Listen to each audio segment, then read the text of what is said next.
Pressman, editor of Florida Tennis Magazine. We are back with Brian Dillman at the RSPA. It's been about a year since our last... The what? It wasn't called that last year. What is it? That's right. The what? The funny thing about the story is, actually last year, Brian alluded to a big piece of news that we were going to need to know, but he couldn't tell me what it was. And so about 3 to 4 weeks after our interview, the news broke that the new name is the RSPA. And obviously shook the industry, and it was very well received by everybody.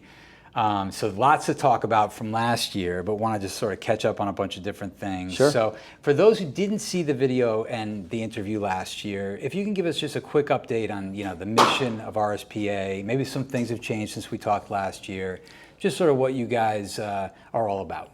So we're truly all about the career professionals that work in the industry every day on the ground, in the clubs, in the public parks, in the facilities, the academies, the schools, that are doing this as a full-time career. So our job is to lift them up, help them promote their careers, help them with career professional development, continuing career education, help them with jobs, job search, and really helping expand their career and making this a really viable, energetic career, because racket sports right now is absolutely just on fire. And we want to make sure we have the right people positioned to take advantage of all those opportunities. Yeah, it is exploding. I mean, even just from the time we talked last year, it's been just growing like crazy. And the landscape of tennis coaching and of certifications have changed a bit and evolved over the last few years, especially with the growth of Padel and Pickleball. But just across the board. So I don't know if you can speak to that a little bit and how RSPA has adjusted and pivoted with this growth of racket sports. Well, what we learned going through the process, and we were the USPTA for 97 years, so we had obviously a lot of history. We actually created the whole entire space of a tennis teaching professional. But what we saw was, as pickleball made strides, platform tennis in certain parts of the countries is a very, very viable racket sport for a lot of clubs and facilities. With the advent of Padel, and also with squash being an Olympic sport, the landscape of the industry completely is changing, and so is the need of the professional, the need of the club and the facility, the need of the parks. But we did some research recently. Over 70% of facilities now have more than one racket sport. So while tennis is our core and always will be our core and is still the biggest global sport, you can't ignore what is happening with reality, and you can't ignore the consumer. The consumer is demanding, I want choice, I want variety, I want one I play maybe competitively, the other I play socially with my family. And so the dynamic of the entire landscape, and then you talk about the growth of Padel and Pickle, where you see franchises now opening in Padel. That we just heard a couple weeks ago that there's a new franchise from the fitness industry is now moving into Padel. You've got multiple franchises of pickleball all over the country. So I guess in our perspective, you need land and people. Yeah. Land comes in a variety of ways. Some existing facilities are expanding, some new facilities are coming in, but they're all going to need great people to run these programs and run these facilities, and that's where we come in with not only history, experience, some of the best names in the industry, talking about performance and education and advancing your careers, and so that's what really we're excited about. Yeah, and so for RSPA, it's really about development of a tennis pro and or a pickleball or Padel pro. It's about training. It's about a special credentialing. Kind of like focus. What makes RSPA unique in that landscape? It's not only did we found the concept of it, but I think that just the whole ethos in what we do is gold standard. Or we actually call it the higher standard. I mean, we're truly trying to elevate this as a career.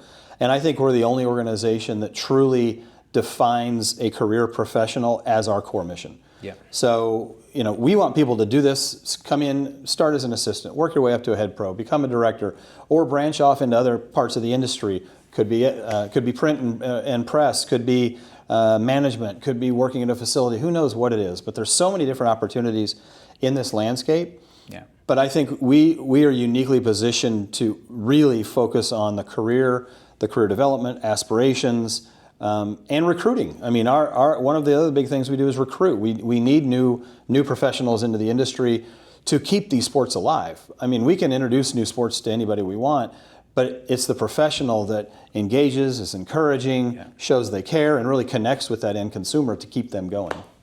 And you've got different regions, different training professionals teaching different material. You've got online training, you've got in-person training. How do you maintain consistency across the board? That's a really good question. We're really lucky. So we've set up years and years ago, we have 17 different divisions, and in each of those divisions we have an executive director that's a paid staff member of ours. We have volunteer boards and management, but then we also have coach developers that we've introduced a few years back. So we have tennis coach developers, pickle coach developers.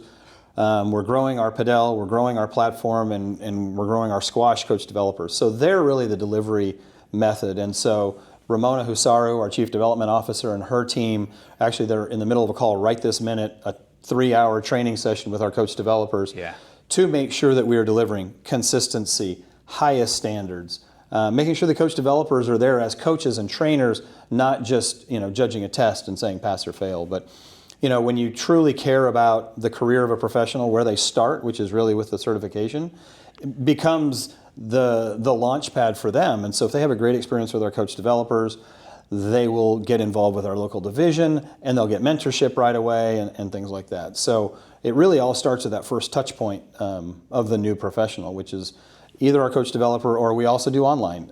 We do our online tennis experience is also quite fantastic as well, and they're full sessions, as often as we run them. Yeah, and I know you keep the standard really high, and there's that saying, you're only as good as your standards, and exactly, so just making sure that quality content is there across the board.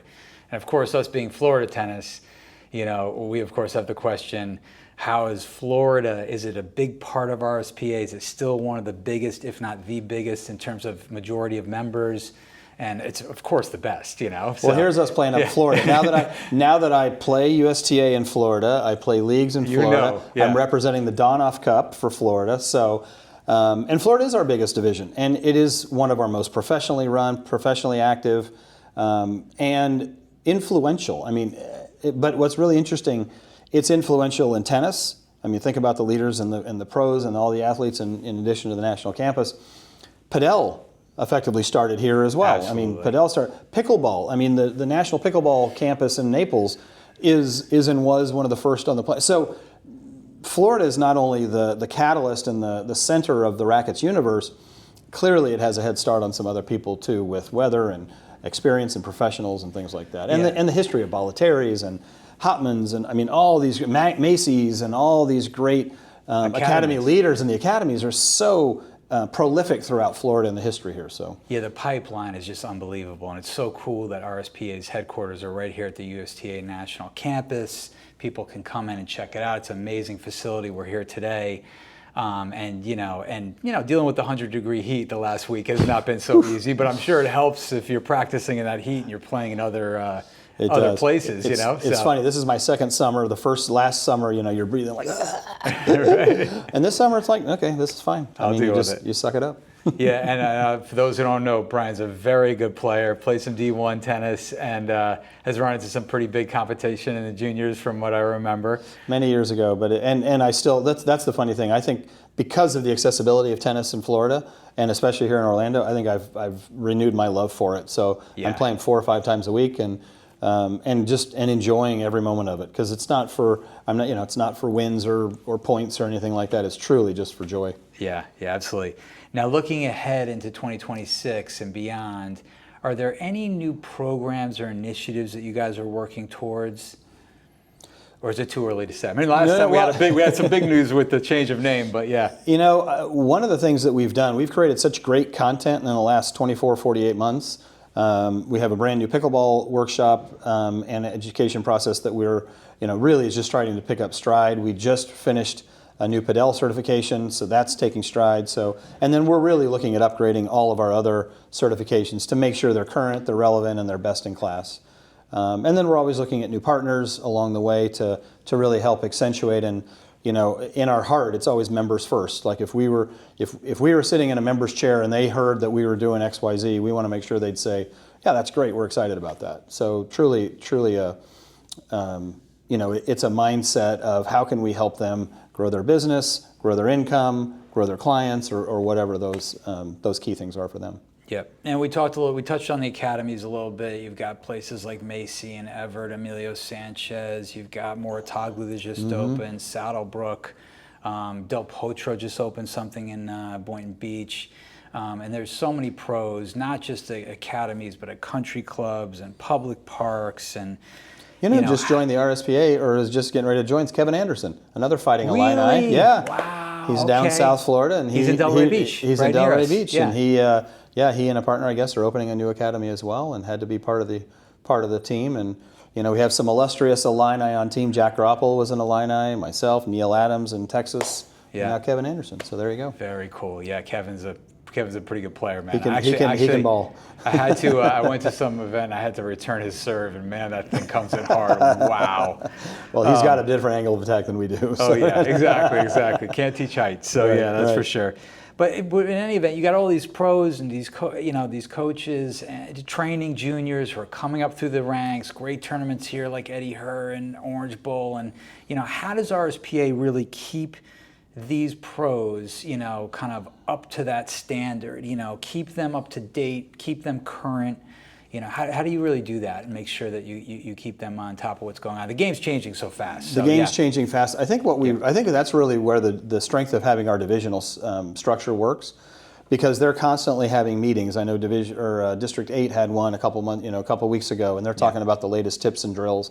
So truly, dipping into that network of your peers is one of the biggest benefits that we have. I mean, somebody was it Mark Kovacs or somebody recently said, or no, it was Alistair McCaw said, your network is your net worth. And to me, that's exactly what we represent. As you think about where am I going to learn? I'm going to learn from a peer, or I'm going to learn from a friend. And so we really encourage people the minute they join to get involved with their local division, get involved with the district. Engage. And I was talking to Dave Porter, who is he's actually incoming to the Hall of Fame. He's being inaugurated in Hawaii, and he was saying, I had no problem when I was coming up. I would pick up the phone, I'd call Jack Groppel, I'd call Jim Lair, I would call these guys, and they would answer and they would help. And I would ask them, hi, how do I do this, or what do I do here? They would talk to me for hours. It's that same ethos here of our network is we're all in this same business together. So if I can help you, answer a question and you don't have to search for it all over the place, then that's a win. And that is so reciprocated throughout our association. Yeah, it's a great industry. And I know, at least looking ahead in the short term, you guys have something really exciting going on in Hawaii, right? In September? We do. Yeah, World Conference in Hawaii, September 21st to the 25th. Not a bad place to do it. Not a bad place to do it. Still space available. We've actually sold out our first hotel. We've got an overflow hotel. But it's also, the fun part about this conference is last year we rebranded the association. This year the theme is rebranding you. And so we're really putting the member on as our focus point here and wanting to truly help them think differently about themselves. How do they package themselves? What's the story that they tell? What's their why? And how do you look on social media? How do you look on LinkedIn? How do you take professional headshots? I mean, all of that stuff, because our industry needs that uplift and upgrade for all of us to succeed. So that's really exciting, and it's because it's a little smaller and more intimate, it's going to be a brand new experience. We're going to try some new things too, and really embrace the island culture. That's going to be really cool. Yeah, and you're right, because the world is going online, and tennis is an outdoor sport, gets you off your screens, but on the same token, to market yourself as a pro or an academy or a country club or wherever you may have a tennis facility, you need to learn that world. Correct. And so I'm sure that's part of the training and kind of looking towards how to market better. That's a big part of it nowadays, Well, but at the end of the day, it's engagement, and you want engagement from your customers. Sure. You want repeat business. You want to fill the courts, and so if we can help you do that, whether that's through repackaging yourself so that you look more attractive, or repackaging your programs, or what do I do differently this year than I did next year so that I can grow and things like that. So I really see this as the next phase, and then. Next year in 2026 we're in Dallas, and then in 2027 we're 100 years old and we're back here in Orlando for our 100th anniversary. So mark your calendars. I will. Third week of September 2027, 100th anniversary. And what's exciting about 100 years is, there are other things that are 100 years old, but the profession of teaching tennis really gets to celebrate being 100 years old in 2027. Count me in, man. That sounds amazing. That sounds really, really cool. All right, so now looking at, I guess my last question would be looking ahead, what do you see in terms of both the challenges and opportunities on the horizon for tennis, for pickleball, for Padel, and for RSPA? So I think the opportunities really for us is to keep telling the message to our memberships. So our members really get a 5-in-1. So you have 5 sports for one membership. Right. So tennis, pickle, padel, squash, platform tennis, all included in that one membership. And so once you join one, you don't have to keep paying membership fees. And so then you really focus on your own professional development and things. So telling that message, but that message is hard. I mean, when you have a membership our size, you've got to have the right communication vehicles, you've got to tell the right story, and get to them where they are. And I think that's probably one of our number one challenges is we need to meet them where they are so we can deliver the messages and really show them what opportunities they really do have as being a member. Other challenges in the industry, there's going to be new entrants, there's always going to be competitors, and competitors are, they either have more money than us or they fight on price or whatever those are. And to me, it's just like any other competition. It's just like if we played tennis and you're on the other side of the net. We got to do what we do best. We've got to stay focused on what our real mission is, which is our members and their careers and their career growth and helping make them the best that they can be. So, I say bring on competitors. That's all great. And we think we've got a good thing with really staying laser focused on what's best for our members, or we say a lot, what's in it for me. And I mean me as what our member is, and if we keep that in mind, I think we're going to be in really, really good shape. And 100 years of experience doesn't hurt, right? That doesn't hurt either. And what I am most excited about is, as we bring Dave, I point there because that's where I was talking to Dave. Yeah. But bringing Dave Porter to the conference and hearing from some of these greats who have done this from the very beginning and have history.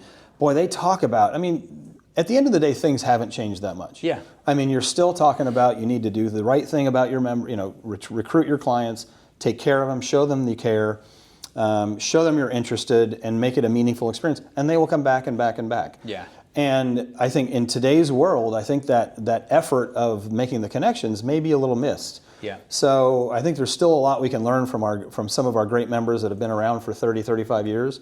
But on the other hand, we have a lot of new members.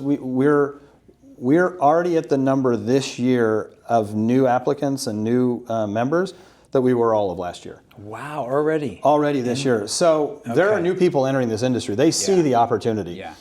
There are jobs everywhere. Yeah. I think we talked last year. There's about 2,000 jobs open in Florida today. Wow. Just in racket sports. Yeah. So there's money, there's career, but the biggest thing there is, I think, in this industry is fulfillment. Is you really have the opportunity to change people's lives when you're on the court with them or you're interacting with them, which is different from other industries. So this may not, it's a grind, 8 hours a day in the hot sun. But at the end of the day, I think there's a lot of people that get a lot out of that, and it's a pretty meaningful career. Yeah, it's amazing. I mean, waking up and being able to help people play tennis, get off their screens, go outside, get the vitamin D, and then add almost a decade to their life. I mean, what other sport does that? It's the #1 sport for life extension. And it's just a great mission to have personally, if you're in the industry, and it just makes me feel good waking up every day. I'm sure it does you too. It really does. But for those of you who don't know, RSPA, please check them out. Where can they find more about RSPA? As a matter of fact, as you're watching this live, we've just launched our brand new website today, www.rspa.net. Much more cutting edge, much more user friendly, some great visuals and great graphics, and so you'll have a great user experience when you go there. Yep, and also on social media, right? Social media, RSPA HQ on Instagram, and we're on Facebook as well. And message us on LinkedIn. We're very active on LinkedIn as well. And I offer this to everybody I talk to, and I get quite a few people these days that ask, reach out for help. We're truly here. I talk to members every day. I review their resumes. I help them with interview prep. I help them with pitching a note. I mean, so we're here for we think of ourselves as like the Chamber of Commerce of racket sports, because we're the only nonprofit or not-for-profit that has the best interest of the industry as a whole. Yep. I mean, we're here for the vibrance and the thriving businesses and jobs our members can have. And so that's really what gets us up every morning. Yeah, and also, the standards are so high that we talked about before, but the people are so great here. Yep. And the members are so great. So the networking opportunity is immense and important. And so whatever you do, make sure you check out RSPA. And Brian Dillman, thank you for coming back Thanks. for another year. This has been great. No, I love it. To have I love another it. interview. We had we both were at the ATA gala last night. Yeah. Talk about inspirational. Amazing. That was the kids that spoke and their accomplishments and stuff are just so incredible. inspirational. It's so cool to hear stories like that, and I'm sure you hear it all the time through your members. Things that just it's amazing to hear the journey that tennis players and tennis coaches go through, and some of the people that they train in that journey, and just passing that along. Is really something that's satisfying, I'm sure. Well, what struck me yesterday, and I was sitting at a table with some older people, and I am in that category now. And they were talking about giving, and they were talking about giving back because nobody got anywhere without somebody helping them. Yeah. But I wonder if we need to think about that as giving forward, because it truly is what people can do, and when you take experience or you take somebody that's willing to put time into somebody, you truly are giving forward, and that forward is really what they can experience through the beauty of racket sports. Yeah. Well, we thank you for working with Florida Tennis. It's been an amazing partnership. You guys are great to work with. I'm ready to get back on that court with you at some point, but I got to warm up a little bit with Osvaldo, who's behind the camera right now. Our associate editor is a little younger, so I'm bringing some firepower next time. Good for you. There you go. But it'll be a lot of fun, and hopefully we get a chance to hit with Mike today, who's part of the RSPA team as well.